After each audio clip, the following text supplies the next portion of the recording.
What's going on, everyone? My name is Blake Ruffino, and welcome back to Are You Serious? I hope you guys had a great weekend. I know that I did. Got a lot of things done around the house. My property holds a lot of water, and so I hadn't been able to cut grass in a while, so it's good to be able to get some yard work done now that it hadn't been raining in a couple days. Probably, I guess, about a week it hadn't been raining, so I was able to get a lot of stuff done around the house. Man, look, I'm fired up. We got a lot of things to talk about today on today's podcast. I'm excited too because we're going to incorporate the videos back. I need to put my background back up. I know I had that for a couple of years ago when I was doing a lot more of the videos. So we're going to be putting that back up as time goes on. But wanted to start the videos back up today along with the podcast. Look, we got a lot of things in store for you today. Got a lot of topics we're going to talk about. I'm not sure on the first one, I'm not sure if you guys have seen, I've been doing some polls just to keep us entertained, especially us LSU fans entertained. What the polls have been is who is the best athlete or best player over the last 20 years in the major sports, football, baseball, basketball. We're going to talk about that a little bit. Today's vote, NCAA eligibility vote is today for seniors. We're going to talk about that. That is going to be coming up around 3 p.m. Central Time. That vote is going to be happening. So I'm going to touch on some things. I sent a tweet out earlier in the day. So I'm going to touch a little bit on that. A new segment that I'm going to be bringing in, where Blake was right, where Blake was wrong. Hopefully there's not a lot of wrongs, more rights, but I'm definitely going to touch on some things that I was wrong and right about. And as we do every time, the Are You Serious moment of the day, I'm going to be touching on that as well. But before we get started, guys, don't forget to follow me on Twitter at AYS Sports. You can follow me on Facebook and Instagram at Are You Serious Sports, and my YouTube page as well at Are You Serious. I'm still working on the SoundCloud bit. Some people have told me they've had to search hashtag AYS or Are You Serious? So I'm going to figure out a little bit more on where you can find that out. But regardless, go follow me on social medias and YouTube as well. So look, guys, to start off, I talked about some of the polls that I've been doing. The first one was football, and it was overwhelming for Joe Burrow. The guys that were on the poll were Joe Burrow, Tyrann Mathieu, Glenn Dorsey, and Leonard Fournette. Look, Joe Burrow is going to live in the minds and the hearts of LSU fans forever for what he did. Look, I know that Joe Burrow threw for 65 touchdowns. I know that he threw for 60 touchdowns, accumulated 65 total touchdowns. I understand that LSU won a national championship. I understand he won the Heisman. But I think that there's an underlying thing here that Joe Burrow did that people not so much necessarily talked about, but it's something that's in their hearts. Joe Burrow was a quarterback for the team for LSU that brought you kind of out of offensive purgatory, right? He was the quarterback of this new age LSU football, and being able to beat Alabama, going on the road to Bryant-Denny in the fashion. Look, just the fashion that LSU beat him like that, the points and the yards, the running that he was able to do on clutch third downs. Look, Joe Burrow is going to be the best LSU football player, not just in this 20 years, maybe could be of all time. So I figured that poll would go the way that most people did, but there's still some great ones. Look, Tyrann Mathieu, the Honey Badger, what do we have to talk about with him? Look at how impactful he was in that national championship game run. He was all over the field defensively, sacks, interceptions, fumble recoveries, special teams. He was your team. He scored, I think you guys maybe remember in 2011 when you were down, was it 14 against Arkansas at home in the clutch punt return that Matthew had to put you on the board and get your team rolling. Look, Glenn Dorsey was a force in the middle. He was pretty much unstoppable. There were some games. I think he did miss a game that year in 2007, and it was very noticeable up front. Leonard Fournette, look, I know I got some pushback on Leonard Fournette, but at the same time, the guy had a season where he rushed for over 2,000 yards, scored a lot of touchdowns, did a lot of great things. So he was on there as well. But Joe Burrow was going to be the overwhelming favorite. Something that has got more debate on this, and we've done this for 3 days now, is basketball and baseball. On the basketball poll, we had Stromae Swift, Glenn Big Baby Davis, Ben Simmons, and Marcus Thornton. Look, Big Baby Davis is winning it right now by around 38%. But something that was interesting to me, I wonder if Ben Simmons would not have left LSU and had done the things at the end of his LSU career, if more fans would have voted for him. Look, Ben Simmons, at the end of the day, of all those guys, may be your best player that you had, but not going to the tournament, not getting in the NIT, declining that option, I think. And then on top of that, the comments that Ben Simmons had when he was leaving LSU left a lot of bad taste in people's mouths. But he's right there at number 2 at 27%. I think that's the reason why LSU fans aren't going to vote for Ben Simmons, because of that bad taste and because they weren't able to make a run at anything in the tournament or in the SEC. Now, does that have a lot to do with coaching? I believe so. I mean, God, could you imagine what he would have looked like in this offense with Will Wade? That could have been deadly. So Glenn Big Baby Davis, though, in that run that they had, I mean, people forget that he was scoring 18.5 points a game and you got to the Final Four. That was a big deal, okay? And Big Baby, although did not have the size and he wasn't a first rounder, when we're talking specifically LSU, he was really at times the glue that held that team together. I know you had Tyrus Thomas. I know you had Tasman Mitchell. I know you had these other guys. But when it came to a scoring factor, the stats don't lie when it comes to Glenn Big Baby Davis. So I was a little surprised. I thought Stromae Swift would have gotten a lot of votes there, but he's in third right now. And look, when we talk about the best dunkers maybe ever, not just at LSU, but maybe ever, Stromae Swift's going to be up there. He was a dog around the rim. He was a force. He was very aggressive. And so I really thought Stromae would come higher than second. Honestly, I thought Glenn Big Baby Davis would come in third in this list. But it just goes to show you how far that run and the glue and him being a local guy from Baton Rouge, how much that meant to people. All right, guys, the third one was a baseball poll and definitely got the most traction so far in these 3 polls when it comes to people commenting, debates going on. The 4 that I had were somewhat kind of, I guess, easy to predict, but there was a lot more names that people hinted out there. And look, when you have a program like LSU, when you have so many great athletes, you have so many great guys that go to the next level and do so many great things, it's hard to pick just 4. And the Twitter poll only gives me 4, right? So I only had to pick 4. But over the last 20 years, you definitely got to have Alex Bregman on there. But he's leading the poll right now today. I think there's around 600 to 700 votes so far on that poll. Alex Bregman, the defense. Now, look, the way that he's hitting the ball now in the major leagues, power-wise, I never foresaw him being able to do that. But the defense while he was at LSU was probably, was it the best ever? I would say that, just off the top of my head, he had the best defense that I'd ever seen. He made plays at crucial times when you needed it. Think of how many times balls were hit up the middle and he would get to them and do that little spinning throw to first base. How many times do you remember that happening with Alex Bregman? He's leading the poll right now.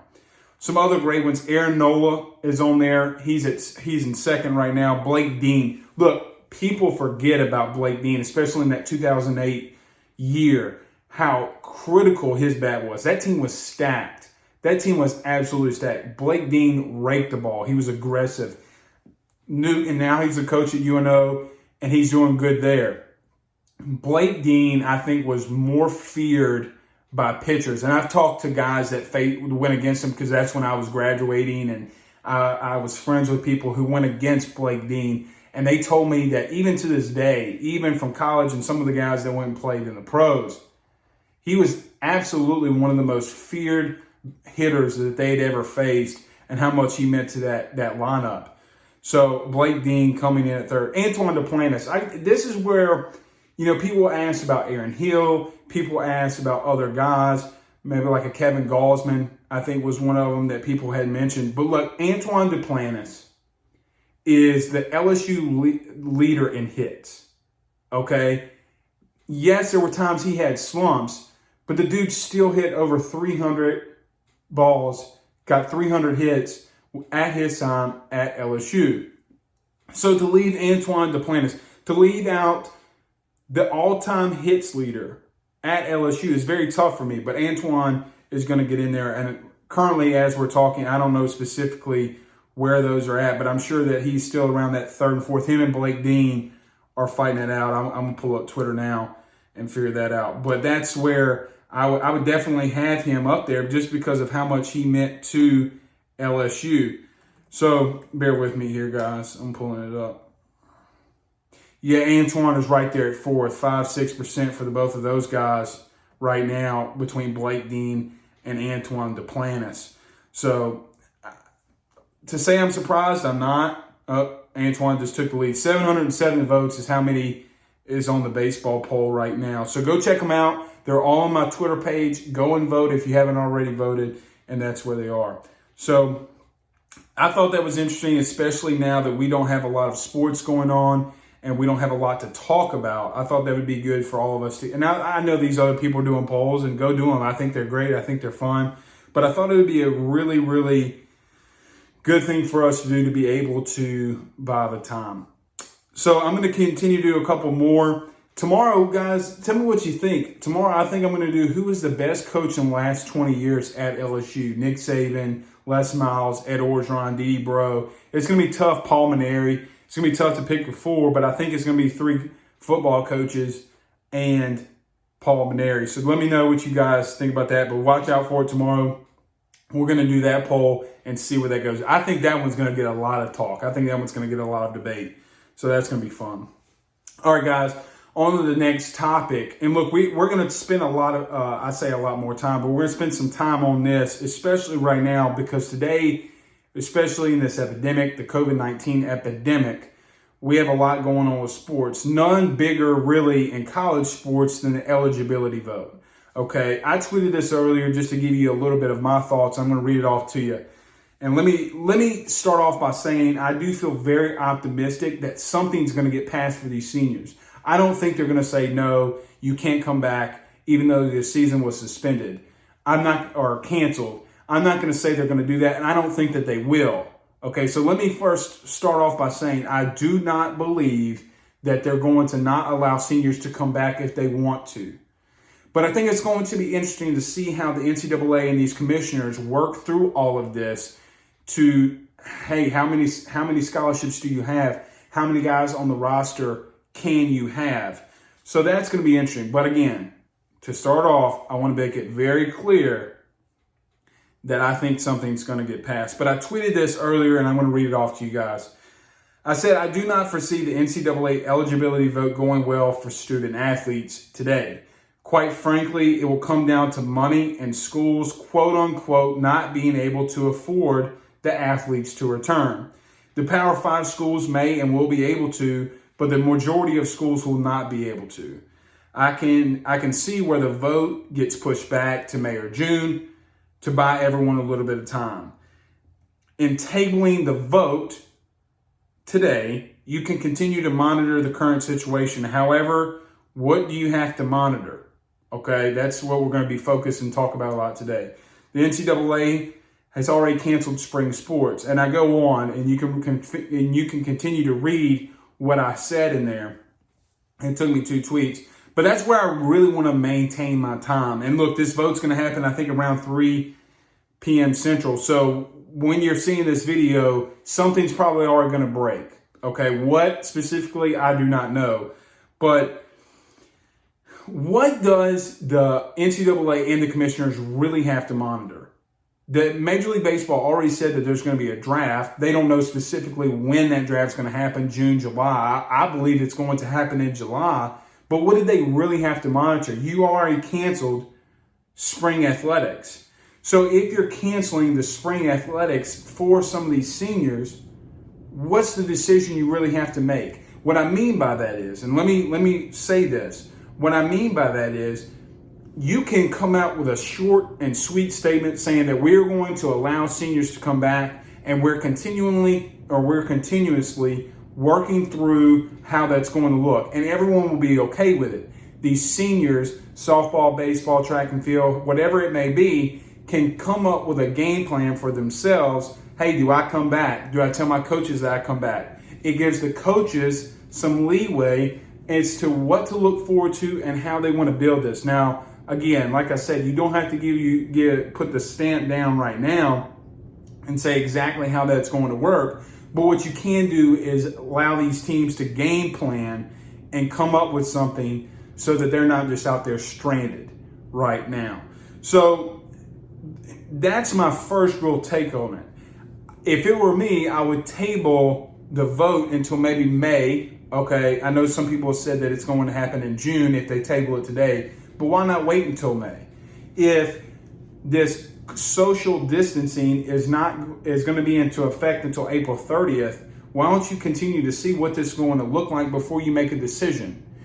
In my opinion, you made a decision already that may have been a little premature. Look, if we're able to go back to work and do things after April the 30th, some people are going to say, look, you could have had a college football or college baseball playoff, okay?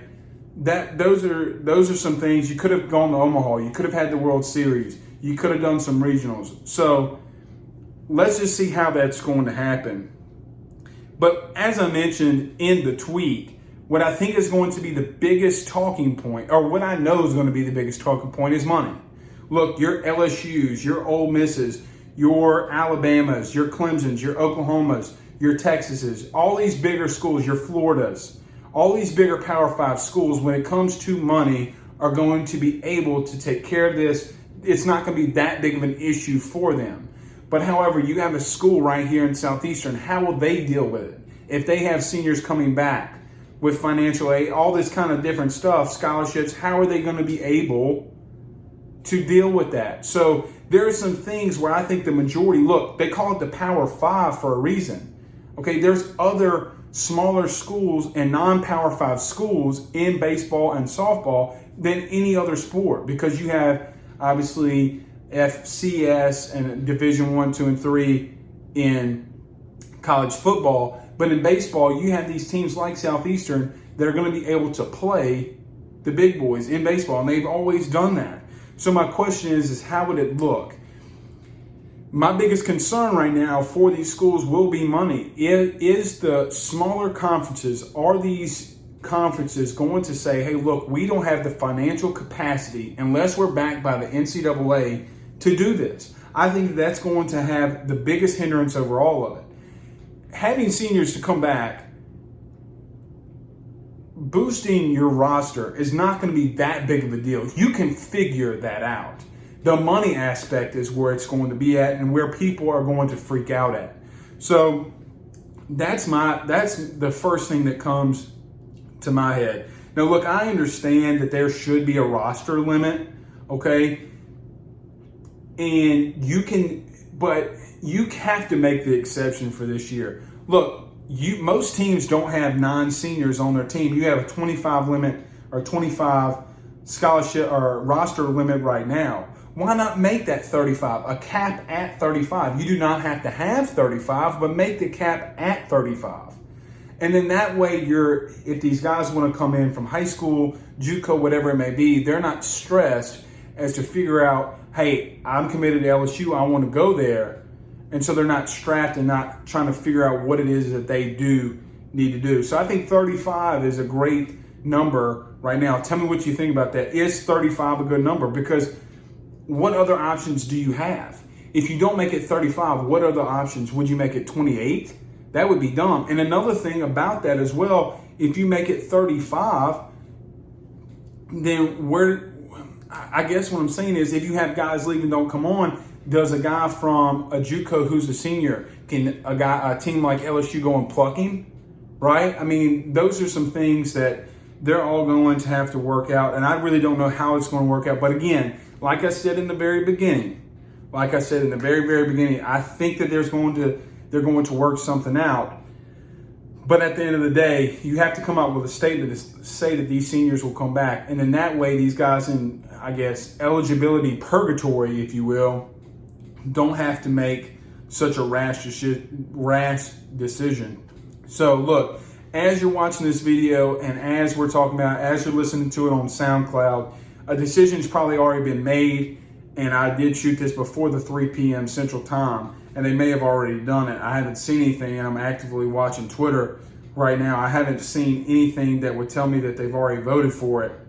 No, they're not yet, not that I've seen. So as you're, like I said, as you're watching it, they probably have already made some kind of announcement. But regardless, this is what I think that they should do. They need to one. And again, I don't want to be stuck at 35, but they need to enhance the roster to 35 at least, okay? And they need to allow these seniors to come back. The money stuff you can figure out. And again, are these smaller schools going to be able to afford that? It just remains to be seen, but that's just my initial thought of it right now. All right, guys, I mentioned it earlier, and something that, look, I'm not going to lie, I didn't steal it, but I thought it was interesting. I took it off of Colin Cowherd. Now, I know you LSU fans don't like him, but where Blake was right, where Blake was wrong. And I want to do this because, look, I am not perfect. I get rambling on these videos, as you guys know. And so sometimes things just happen. Last week, I said that Tua was 3-5 against ranked opponents. I was wrong. He had only lost 2 games at his time in Alabama. That's what I checked. But for some reason, it must have been a typo. I said 3-5. And as you guys probably can see on the video, I'm looking down at my note sheet right here. That was definitely a typo. Tua did not go 3-5 against ranked opponents. He did go 3-2 against ranked opponents. Okay, regardless of that, however that may be, Tua did not do what Joe Burrow did and went 9-2 against ranked opponents, and he didn't go 8-1 against top 10 opponents. That fact still remains. Okay, so I want to say where Blake was right, where Blake was wrong. Where I was wrong, Tua did not go 3-5. He went 3-2. All right, where I was right. Last week I mentioned, and there's a video I posted on Facebook and YouTube and Twitter. Go check it out about Will Wade and his new HBO doc series. I asked the question, would you LSU fans look at Will Wade differently now that this HBO doc series is coming out? And I didn't really anticipate the negativity that I saw. Now, Twitter was different than Facebook. There was much more people on Facebook that were negative than on Twitter. And a lot of the people on Facebook were saying that they're going to look at Will Wade differently depending on what happens in this HBO doc series. And I told you guys this 2.5 weeks ago when this came out, that people, or 3 weeks ago, that people are going to look differently at Will Wade now that this doc series is out. You're going to hear the audio. Don't tell me that there's not new stuff coming to light. When they're doing a documentative series, there's going to be more that's going to come out, and you're going to hear different things about Will Wade. And look, at the end of the day, I don't think it's going to change anything. I don't. I do not think it's going to change the fact of what's going to happen to Will Wade. However, what does Scott Woodward do? How thin of ice will Will Wade be on? That will be the question. All right, guys, to wrap it up, the Are You Serious moment of the day. 2 videos that I saw are one picture and one video, rattlesnakes. Ben McDonald posted a video on Twitter. Go check it out at Real Ben McDonald. He almost stepped on a rattlesnake. I thought it was kind of weird. I'm going to tell you a story about that too. But then it wasn't 20 minutes later, I'm looking on Instagram and Drew Brees says going on a morning hike, and look what I saw, and it's another rattlesnake. So 2 big-time athletes here in Louisiana almost got their legs taken off. I say taken off, you know what I mean, by rattlesnakes. I thought that was a little interesting. So the Are You Serious moment of the day, Drew Brees and Ben McDonald both almost got bit by rattlesnakes. And the story I'd say about that was me and my buddy Ty Kepper, we were pressure washing my dad's house one day. And my dad kept saying, hey, watch out for these rattlesnakes, watch out for these rattlesnakes. And I was like, look, dude, there is no rattlesnakes in Louisiana. Man, was I wrong. We're sitting there pressure washing. I hear, sure enough, a rattlesnake right there where we were pressure washing. Scared my buddy Todd half to death. He was freaking out, but I thought that was funny. So guys, I appreciate you watching the video today. Go hit the like and share button. Don't be a square. Hit the like and share. I know Matt Moscona and Jordy say that a lot, but hit the like, hit the share button. I hope you guys liked the video today. My name is Blake Ruffino, and this is Are You Serious? Y'all have a good one, guys.